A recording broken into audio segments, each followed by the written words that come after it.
هوندا سيفيك تايب ار، اول عربيه في العالم تثبت انك ممكن بموتور 1600 سي سي من غير تربو تطرقع لاي حد. اعجاز هندسي يخليك ماشي بموتور موفر في البنزين وما بيعطلش، ومع ذلك محقق ارقام قياسيه في التراكات. انا واعوذ بالله من كلمه انا طارق عبد الله، ودي اول حلقات رمضان 23 اللي هتنزل كل جمعه بعد الصلاه. والنهارده هنقول ليه عربيات هوندا سيفيك بترازي في اي واحد مع عربيه غاليه. يلا بينا. هوندا سيفيك ظهرت اول مره في حياتها سنه 72، وعلى مدار ال 50 سنه اللي فاتت لغايه النهارده باعت اكتر من 28 مليون عربيه في العالم بشكل كامل يعني. ومن سنه 72 لغايه سنه 90 كان ظهر الجيل الثاني والثالث والرابع من هوندا سيفيك. العربيه كانت محققه مبيعات قويه جدا حوالين العالم كعربيه يابانيه لاسرتك، عربيه رخيصه مش بتعطل وبتؤدي الغرض المطلوب منها بالاعتماديه اليابانيه المعهوده وقتها يعني. والاهم ان هي كانت موفره قوي في البنزين. بس ركز معايا بقى في النقطه دي، توفير الهوندا سيفيك للبنزين كان المفتاح اللي فتح لها باب النجاح في العالم كله. اصل في الفتره دي البنزين كان من اغلى السلع في كوكب الارض بالكامل، دي كانت السلعه اللي بتقوم عشانها الحروب وكانت اداه ضغط سياسيه جباره. ضيف على ذلك حاجه زي حرب اكتوبر مثلا، حرب اكتوبر رفعت اسعار البنزين في كوكب الارض كله، وبالتالي الناس كانت حرفيا معهاش فلوس تحط بنزين في عربياتها تتحرك بيها، فكان في توجه مخيف للعربيات الموفره في البنزين. وهي دي اللحظه اللي تألقت فيها العربيه الهوندا سيفيك. ليه؟ لان هي موفره في البنزين. بس كل الفتره اللي فاتت ديت من سنه 72 لغايه سنه 90 كانت شخصيه العربيه الهوندا سيفيك مش اللي احنا عارفينها دلوقتي، يعني مش الشخصيه اللي احنا عاملين عشان الحلقه دلوقتي، بس شخصيه سيفيك اللي احنا نعرفها دلوقتي بقى بدات تتشكل كده فعليا ويظهر لها ملامح من اول الجيل الرابع اللي احنا بنسميه هنا في مصر العربيه الهوندا البطه. المهم ان النجاح اللي فات لعربيات هوندا سواء كانت بقى السيفيك او الاكورد على مدار فتره السبعينات والثمانينات وبدايه التسعينات كان هو السبب اللي جاب التمويل الكافي ان هوندا تبدا تدريجيا تنقل شخصيه عربياتها من العربيه اليابانيه الموفره لاسرتك للعربيه الرياضيه جدا اللي نعرفها دلوقتي.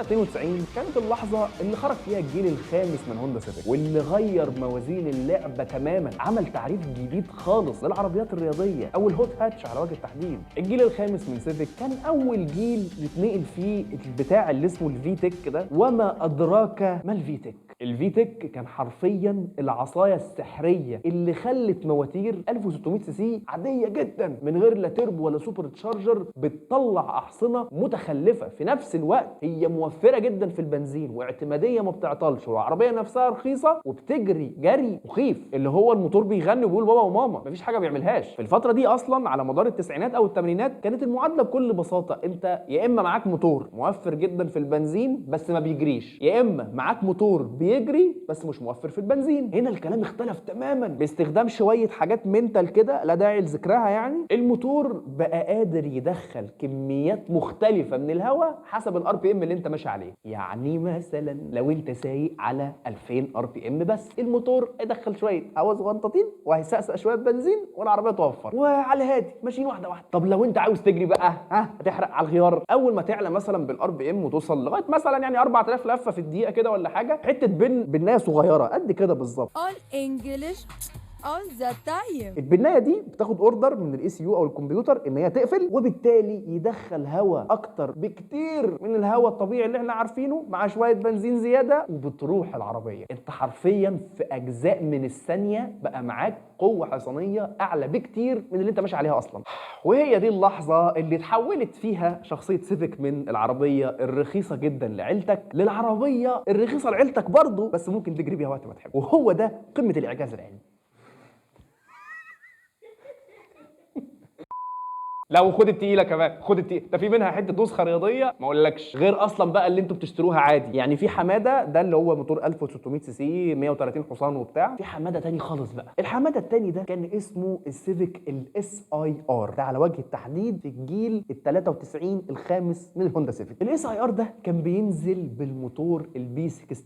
بي 16 كان الاصدار او الجيل الاول منه كان بينزل في الجيل الخامس، الجيل الاول من الموتور كان بينزل في الجيل الخامس من سيفيك، كان اسمه بي 16 اي. الموتور ده كان بيطلع حوالي 160 حصان تقريبا. الفكره ان الرقم ده ال 160 حصان على عربيه بالوزن الخفيف ده واحنا في سنه 93 والعربيه سعرها رخيص، لا الحوار كان عامل قلق. العربيه كانت بجد سريعه. 160 حصان ده الناس كانت بتسمع عنه في التسعينات في العربيات الغاليه نسبيا يعني، لا انت محتاج تدفع عشان تاخد 160 حصان، ده انت النهارده محتاج تدفع عشان تاخد 160 حصان. تخيل 93 كان الوضع عامل ازاي. الكورولا اقل من 130 حصان وكسر مليون جنيه دلوقتي فاهم. المهم ان انا هنا بكلمك على عربيه رخيصه نسبيا وقتها، انت لو ضغطت على نفسك شويه تعرف تجيبها عادي يعني. بس الجامد بقى ان انت كان ممكن تجيب العربيه ديت تودي بيها العيال المدرسه الصبح عادي، مش تقول لا هتوفر في البنزين وهتبقى مريحه وصوتها هادي، لكن بالليل تنزل تكروز تقف في الاشارات تسقف على وش اللي رايح واللي جاي عادي. انت بتعمل الاثنين، مش مضطر ان انت تتنازل عن حاجه منهم، لا عادي الاثنين في نفس العربيه. المهم زي ما قلنا ان ساعتها ما كانش في حاجه اسمها تايب ار، كان اسمها لسه ايه اس اي ار. والموتور الاس اي ار ده لما نزل في الجيل الخامس من الهوندا السيفيك وداها في حته تانية تماما. هي دي اللحظه اللي بقت فيها الهوندا السيفيك عربيه مستفزه لاي بني ادم. كل اللي ماشيين في الشارع عايزين يشوفوا العربيه ديت وهي بتجري. ها اللي عامله قلق ديت نظامها ايه بقى؟ بتقول ايه؟ اصل يعني بجد والله عربيه بموتور 1600 سي سي عادي من غير تربو وموفر في البنزين وما بيعطلش وصوته هادي وسعرها رخيص ومطلعه 160 حصان، ايه الهبل ده؟ ونوصل لسنه 97 ظهر فيها حاجات كتير جدا جديده، منها الجيل السادس من هوندا سيفيك، ومنها كمان الظهور الاول والجديد للاين اب اسمه التايب ار. خدوها مني في المستقبل اللاين اب ده هيعمل قلق كبير فشخ. انا عارف انا بقول لكم ايه، احنا في 97 لسه. سنه 97 كانت اللحظه اللي اتولدت فيها اول تايب ار في التاريخ وملكه الجر الامامي بلا منازع. تايب ار هي النسخه الرياضيه من هوندا سيفيك، وكان فيها حاجات كتير قوي ما كانش لسه العالم متعود عليها. عربيه رياضيه بس امامي مش خلفي، موتور 1600 سي سي عادي من غير تربو ومطلع 190 حصان، سريعه جدا وموفره جدا في البنزين. موتور رياضي بس مش بيعطل ومش بيتكسر، لا المعادله كانت بجد غير مفهومه. والله يا جدعان انا مش بافور، العربيه بجد مش مفهومه. الكلام ده كان لسه العالم ما اتعودش عليه وقتها، كان هو العادي والطبيعي ان عربيه موتور مثلا بيجري وهو بيتكسر وبيبوظ كتير او بيسف بنزين كتير جدا. يعني بص مثلا على عربيات بي ام دبليو وقتها المواتير ال 2000 سي سي مثلا مفيش، ما بتمشيش بجد. فكل الناس كانت بتبص للعربيه دي باستغراب شديد واعجاب شديد الاثنين مع بعض. الجيل السادس من هوندا سيفيك، السيفيك 97 اللي انا بموت في امها، نزل فيه الجيل الثاني من الموتور البي 16. بقى اسمه ايه بقى؟ البي 16 بي تايب ار. النسخه دي بقى من الموتور البي 16 رفعت من 160 حصان في البي 16 اي زمان ل 190 حصان في البي 16 بي دلوقتي. احنا في 97 خليك معايا ركز. والمهم ان الموتور ده كان على برضه نفس العربيه الصغيره الخفيفه، قصدي ان العربيه لسه خفيفه يعني مش لسه نفس العربيه نفس الجيل بقى واشغل دماغك معاها كده. المهم ان هي نفس الوزن طن و100 كيلو. العربيه كانت في جيلها القديم الجيل الخامس ولا تزال في جيلها الجديد الجيل السادس سريعه فشخ، سريعه بجد. انت متخيل 190 حصان على طن؟ بغض النظر انت هتسوق عربيتك في خط مستقيم ولا دراج ريس او هتجري في الشارع او هتطلع بيها التراك مثلا على النوربورجرينج ولا حاجه، ستيل العربيه كانت مكسره الدنيا. بكل بساطه العربيه خفيفه جدا وتوجيهها عظيم، فانت قادر تاخد الملفات بسرعات غريبه. انت بتعمل ايه؟ وفي نفس الوقت العربيه كانت مطلعه قوه حصانيه كبيره ووزنها خفيف فشخ، فكانت بتجري جري متخلف في الخطوط المستقيمه. فهي في التسعينات كانت حاجه غير مفهومه، ما كانش لسه في عربيات كتير قادره تعمل نفس المعادله دي، اللي هي بتعمل كل حاجه انت عايزها، بتجري وبتودي العيال المدرسه الصبح وبتنزل بيها التراكات في الملفات بتعمل اداء هايل، وفي الخطوط المستقيمه بتعمل اداء هايل وتوفر بنزين وما بتعطلش والعربيه رخيصه. ما كانش في حاجه كده. وبالمناسبه الموتور البي 16 بي التايب ار ده دلوقتي نادر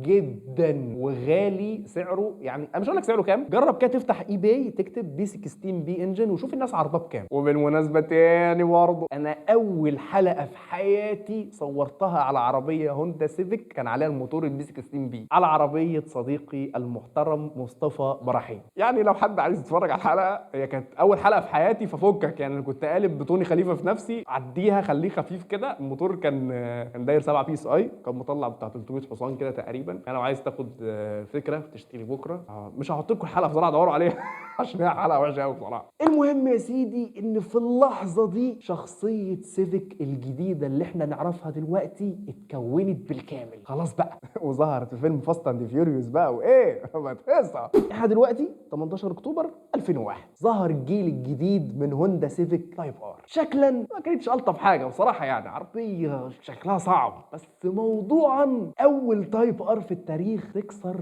ال 200 حصان. عدينا الفلنكات 200 حصان في 2001 يا نهار ابيض، ايه راكبين فيراري هم الشركه يعني كانوا مسمينها البوليت او الطلقه، يعني بغض النظر يعني قرد في علوم غزال، وبغض النظر عن شكلها، بغض النظر عن يعني حاجات كتير فيها، العربيه كانت شغاله بموتور 2000 سي سي بتقنيه الاي فيتك بقوه 215 حصان وعزم دوران 202 نيوتن، والاهم انه مع فتيس مانيوال 6 نقلات. وبغض النظر عن شكلها الغريب اللي انا شخصيا ما بستلطفوش خالص، يعني المهم ان العربيه دي كان فيها تقنيات مختلفه جدا. منها الشاسيه مثلا اللي بقى اخف واقوى، الاكزوست اتغير والباك بريشر قل كتير، ال اس دي اللي هو الليميت سليب ديفرنشال مش التاني، اتحسن وبقى متطور اكتر بكتير. ركز معايا هنا. لا وايه، العربيه كمان كانت بتتصنع في انجلترا في مصانع هوندا هناك مش في اليابان. ده ايه ده في كلام كتير قوي اتغير. الفيتك نفسه اصلا اتغير بقى معاه حاجات تانية، تقنيات تانية كتير جدا عن اللي فات. وللاسف مع كل الحاجات دي بس يعني الجيل ده تصميمه ظلمه شويتين ثلاثه. المهم يعني ان هو فعليا عمل فاصل ما بين الحماده الاولاني للتايب ار والحماده الثاني للتايب ار. 29 مارس 2007 اليابان، وبعد 10 سنين من اول سيفيك تايب ار ساموراي جديد تماما بتقدمه هوندا للعالم، بس المره دي في عربيه سيدان من 4 ابواب، الجيل السابع من سيفيك تايب ار. تقريبا ده يا جدعان الجيل الاكثر شعبيه في تاريخ هوندا كله بقى. كان بيتقدم بالموتور الاسطوري الكي 20 اي. يا لهوي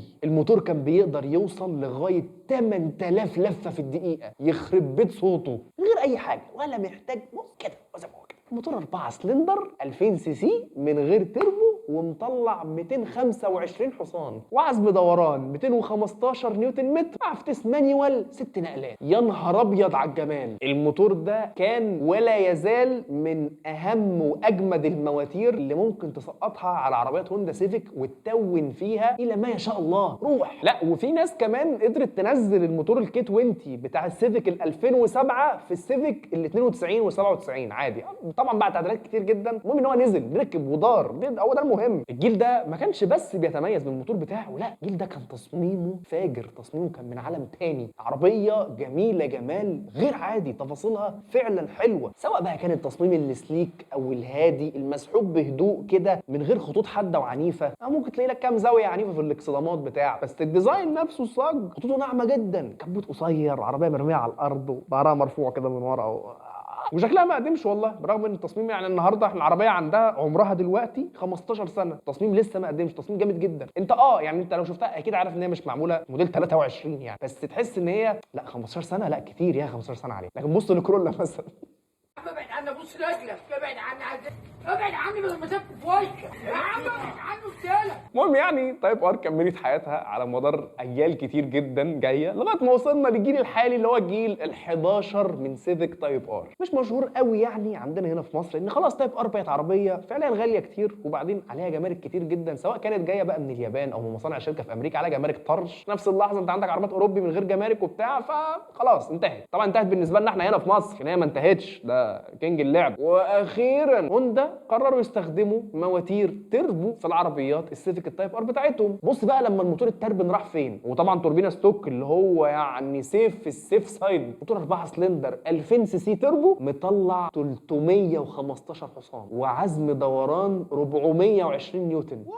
خلاص بقى يا جدعان سيفيك راحت في حته تانية تماما غير اللي احنا عارفينها. كود الموتور الحالي في السيفيك التايب ار اسمه الكي 20 برضه، بس سي 1.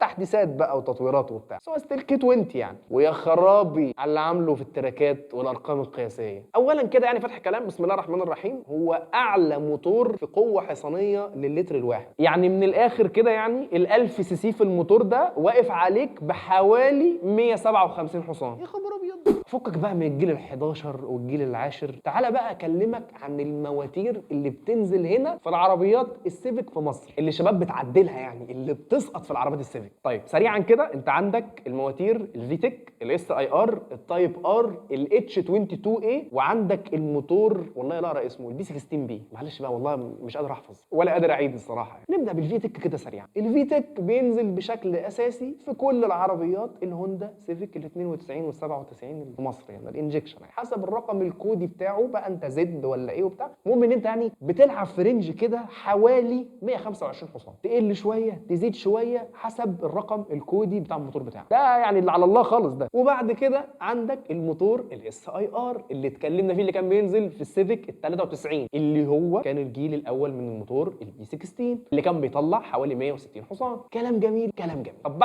بعد كده عندك الموتور التايب ار اللي كان بينزل في السيفيك ال 97، اللي هي اول تايب ار في التاريخ، اللي كان فيها الموتور الجيل الثاني من الموتور البي 16 اللي كان اسمه ايه؟ بي 16 بي، اللي هو غالي يعني وبتاع. كان مطلع كام؟ بدل 160 حصان بقى مطلع 190 حصان. خش على اللي بعده. عندك الموتور الجي اس ار. الموتور ده مشهور جدا في مصر، انا شخصيا بعتبره في حته ثانيه يعني. وبالمناسبه هو نزل اصلا على الهوندا الانتجرا، بس الناس هنا عادي بتسقطه على السيفيك مفيش مشكله. الموتور 1800 سي سي، مطلع هو 190 حصان، بس عزم الدوران 180 نيوتن متر، وده اللي بيميزه شويه عن الموتور التايب ار. اصل التايب ار برضه مطلع 190 حصان، بس الفرق فين؟ ده 1600 ده 1800، وهنا عزم الدوران في الموتور الجي اس ار زياده شويه، مطلع 180 نيوتن متر. الموتور التايب ار التسارع بتاعه يعني واقع سنه صغيره كده في الار بي ام الواطي، او يعني في اي حاجه محتاجه عزم دوران، اي حاجه محتاجه تورك عموما مش احسن حاجه. فالجي اس ار بيتميز بقى عنه في الحته ديت يعني، مش بطال 180 نيوتن. في وحش بقى تاني تماما عن كل الحماده اللي فات ده، اللي هو الموتور الاتش 22 اي. ده قصه تانيه تماما، انا بعتبره الكينج. موتور 4 سلندر 2200 سي سي، مطلع قوه 212 حصان، وعزم دوران 215 نيوتن متر، بسحب طبيعي للهواء من غير تربو. بص علشان يعني تفهم معايا بس احنا بنقول ايه. العربيه البي ام دبليو الاف 30 اللي هي كانت لسه من كام سنه يا دوب، كانت موتور 2000 سي سي توين سكرول تربو، كانت مطلعه كام؟ 184 حصان. الاتش 22 اي مطلع 212 حصان. انت اخد بالك من الفرق؟ ده تربو توين سكرول تربو، ده عادي، ده سحب طبيعي الهواء. انا عايزك تتخيل معايا الاتش 22 اي لما يتربن ممكن يروح فين بجد. وهو ده سر العظمه في عربيات هوندا. مواتير 4 سلندر من غير لا تربو ولا سوبر تشارجر، وموفره جدا في البنزين، اعتماديه مفرطه مش بتعطل، وفي نفس الوقت مطلعه كميه احصنه غريبه. عربيات هوندا بجد قويه، والاهم في عربيات هوندا بالذات ما بصش 200 حصان ان هم 200 حصان وخلاص. 200 حصان دولت على وزن قد ايه، وايروداينامكس وقصه ثانيه خالص. فباختصار كلمه السر في عربيات هوندا الباور تو ويت ريشيو، او نسبه الوزن للقوه. الحصان الواحد مسؤول عن وزن كام كيلو في العربيه. فهمت الفكره؟ عربيات الهوندا الباور تو ويت ريشيو فيها هايله. لو انت بتدور على موتور بيجري ويبسطك ويطلع الار بي ام عالي وصوته يرن في ودانك وبتاع، وفي نفس الوقت رخيص مصاريفه قليله وما بيعطلش، ركز لي والنبي في نقطه ما بيعطلش ديت، فالعربيات الهوندا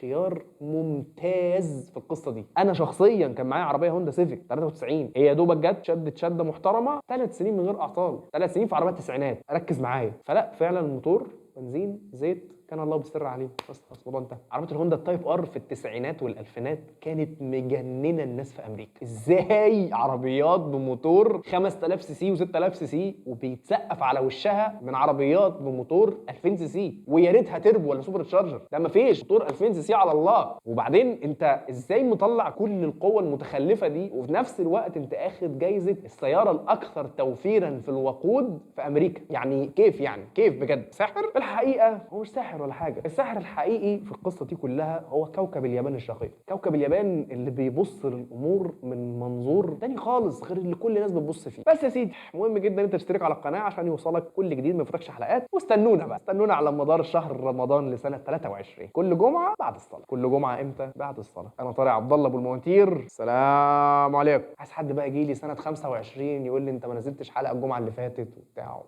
بص فكك بجد.